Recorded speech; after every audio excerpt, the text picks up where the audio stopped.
আমার কিচ্ছু ভালো লাগছে না, টেনশনে কিচ্ছু করার মনও যাচ্ছে না, কি যে করি।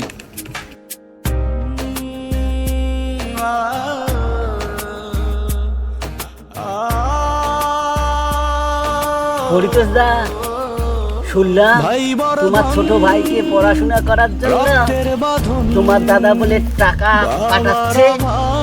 শুনলাম জমি বিক্রি করে নাকি তোমার দাদা টাকা পাঠাচ্ছে। তোর দাদা জমি বিক্রি করে ভাইকে পড়াশোনা করাচ্ছে, লাস্টে তোকে কাঁচকলা খাওয়াবে। বড় হয়েছে সম্পত্তি কি শুধু তোমাদের তিন ভাইয়ের? আমার ভাগ নেই? হ্যাঁ,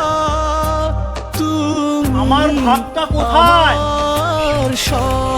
মানে আমি ওর ওয়াইফ, আমরা 2 বছর আগে বিয়ে করেছি, আমরা 2 বছর থেকে একসাথে।